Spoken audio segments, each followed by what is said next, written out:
The slap wasn't the worst part. It was the sound. The sharp, dry crack seemed to hang in the air of the formal dining room longer than the scent of my mother's over-roasted prime rib. It was the way my father's face, already flushed with his second bourbon, didn't register a flicker of regret, only a solidified, righteous anger. And it was the way my younger brother, Kyle, snickered into his mashed potatoes. "You will not speak to me that way in my own house, Jessica," my father growled, his voice low and dangerous. "You may write the checks, but I am still your father." I slowly brought my hand up to my stinging cheek, my fingers cool against the heat. The argument had been stupid, a familiar spiral. My latest business venture, a sustainable athleisure line, had gotten a write-up in *Forbes*. I'd been excited, sharing the news. My mother had sighed. "But when will you find a husband to share all this with?" Kyle had muttered something about woke garbage, and my father had launched into his well-worn lecture about stability. About real work, his definition of which had never included the frivolity of e-commerce, even when it paid for the very roof over his head. I'd finally snapped. "Real work," I said, my voice trembling with a decade of suppressed frustration. "Real work is what built the portfolio that pays for this house, your cars, your vacations, your allowance. You haven't held a job in 15 years, Dad. You live on my frivolity." That's when he crossed the room and hit me. The silence was a living thing. My mother stared at her plate, rearranging a green bean. Kyle's smirk was a brand. And then my father pointed a trembling finger toward the grand foyer, his voice rising to a roar that shook the crystal teardrops on the chandelier. "Get out!" the words echoed. They were the same words he'd yelled when I'd come home with a blue streak in my hair at 16. The same words he'd hissed when I'd chosen Berkeley over the state school he'd preferred. They were his ultimate decree, the final expulsion from his kingdom. But the kingdom, I realized with a sudden, chilling clarity, was mine. I lowered my hand.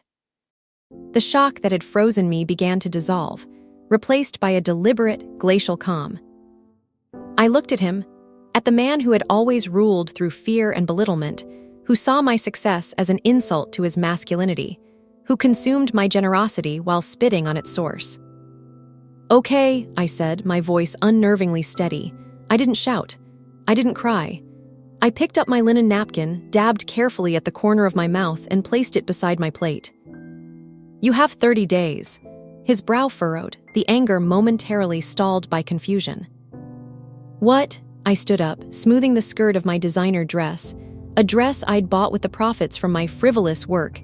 "This is my house. The deed is in the name of my holding company, Crestview Enterprises. The property taxes, the utilities, the gardener, the pool boy, all paid from my accounts.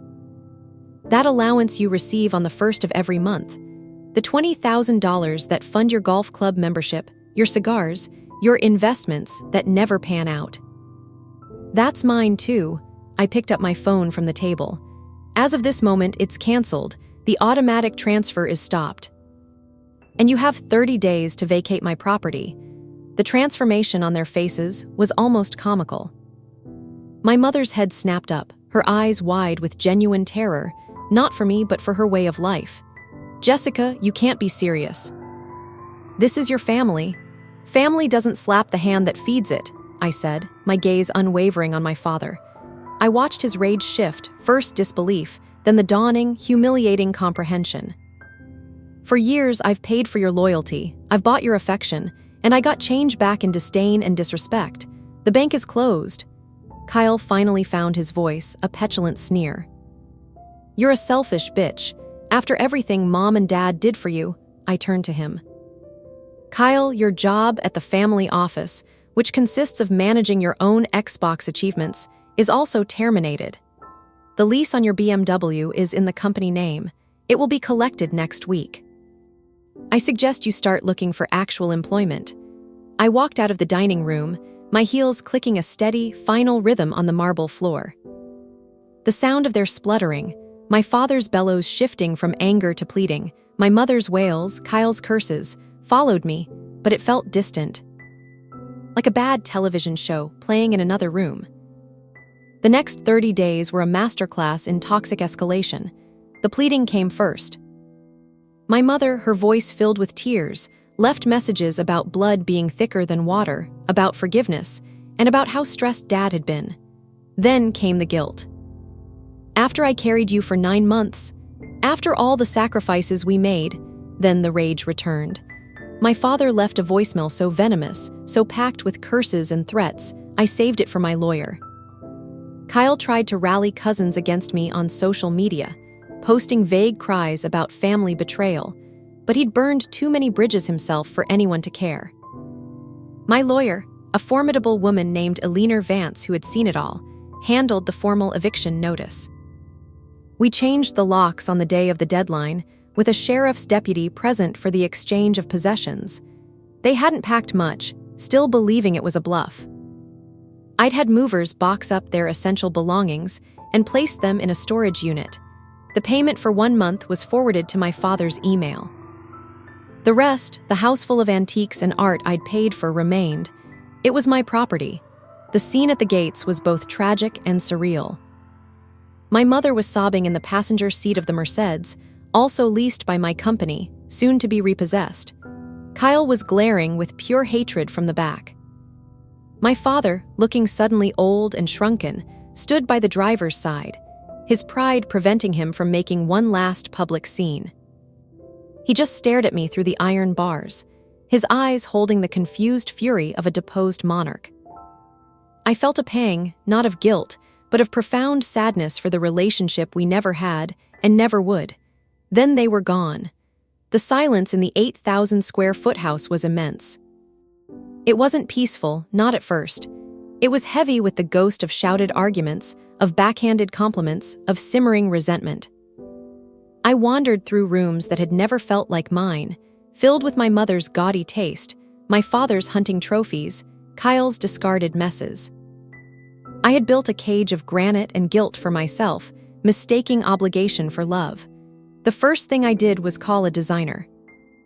Not my mother's decorator, who specialized in opulent, cold showpieces, but a woman who created warm, livable, artistic spaces. I want it all gone, I told her. Every last trace. Sell it, donate it, burn it, start fresh. As the house was stripped bare, so was my life. I cut off the toxic cousins who called to berate me. I let go of the family friends who whispered that I'd gone too far. I focused on my work, but with a new freedom. Decisions were no longer subconsciously weighed against what my father would criticize. I launched the athleisure line with a triumphant, sold-out campaign. I invested in a struggling female-founded tech startup because I believed in the founder's vision, not because it was the safe bet. I also started therapy. Dr. Rosen helped me untangle the knots of duty and fear my parents had tied around my sense of self. I wasn't the villain in this story. I was a survivor of emotional and financial abuse who had finally built a drawbridge and pulled it up. Months passed. The house transformed. The dark wood and heavy drapes were replaced with light, airy spaces, and modern art. The formal dining room where I'd been slapped became a bright sunroom filled with plants. I got a dog, a goofy, loving rescue golden retriever named Sunny, whose affection was simple and unconditional. I reconnected with a few old friends from college who had faded away, driven off by my family's intensity.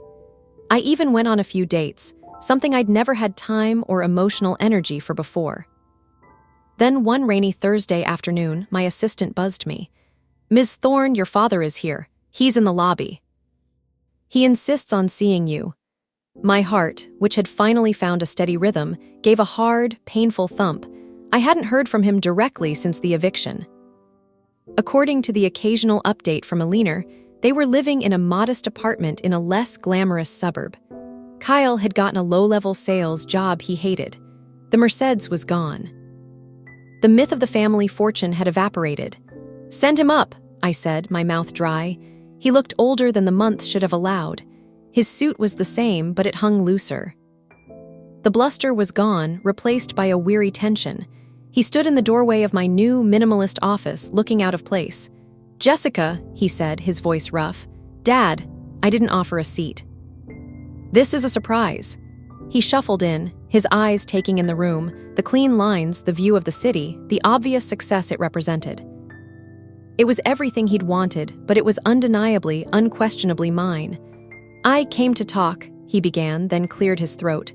"Your mother, she's not well, the stress." "The everything?" I waited, saying nothing. "We're in a bind," he admitted, the words seeming to physically pain him. "The apartment, the bills, it's more than I made some bad calls after we left." Tried to invest what was left. He couldn't even look at me. He studied an abstract painting on my wall as if it held the answers. We need help." There it was, not an apology. Not a reckoning, a request. The same old transaction, just from a position of lack instead of faux authority. The old Jessica, the one conditioned to buy love, to soothe, to fix, would have felt a tidal wave of guilt. She would have written a check, setting the cycle in motion all over again. The new Jessica felt a deep, resonating calm. "I'm sorry to hear about Mom," I said, and I was in a detached way. "I can recommend a good, affordable clinic. As for the rest," I met his eyes, and for the first time in my life, I held his gaze without flinching, without seeking approval, without fear. "No," he blinked, shocked. "Jessica, be reasonable.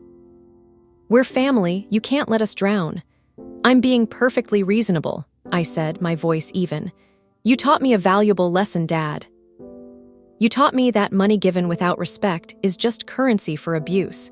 You taught me that some people will never see you as anything more than a wallet. I've learned that lesson. I won't be financing my own disrespect anymore." His face crumpled, not into sadness, but into a familiar, frustrated anger. The mask of supplication fell away. "You are a cold, vindictive woman. After everything asterisk I did," I finished for him. "I know, I paid for this house, your cars, your lifestyle. I gave you a $20,000 monthly allowance for years. And in return, you belittled me, tried to control me, and ultimately slapped me for daring to remind you of the truth. That transaction is over. Permanently." He stared at me, and I saw the final, dreadful understanding settle in his eyes. He had no power here, no leverage. The well was not just dry, it had been filled with concrete. The child he had tried to break had instead built an unassailable fortress of her own making. He turned without another word and walked out. His shoulders were slumped, the fight utterly gone. I watched him go, and I felt free. The last ghost of that dining room was exorcised. Later that evening, I sat in my sunroom, the one that had once been a place of judgment and pain. Sonny's head was in my lap. The city lights twinkled beyond the glass. I sipped a glass of wine and scrolled through photos on my phone, pictures from a recent hiking trip with friends, shots of the new product line, a selfie of me, genuinely smiling from that morning. My life was no longer a performance for an ungrateful audience. It was mine. It was messy, sometimes lonely, but it was authentic. It was built on my own terms, with boundaries of steel and a heart I was finally learning to listen to. The journey wasn't about revenge. It was about reclamation. I hadn't canceled an allowance and evicted my family out of spite. I had done it to save myself, to finally, fully, come home to my own life. And as I sat there in the quiet, with a loyal dog by my side and a future of my own design ahead of me, I knew, without a single doubt, that it had been worth every painful, necessary step. If you've ever felt trapped by the expectations of family, or found yourself paying for love that never comes, know this: your worth is not a currency for others to spend. Setting boundaries isn't cruelty, it's the ultimate act of self-respect. Sometimes, building a new family, one of chosen friends, personal peace, and quiet strength, is the bravest thing you can do. This has been a story of breaking chains.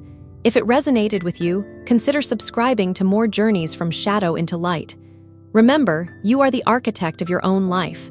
Build it strong. Build it true. Until next time.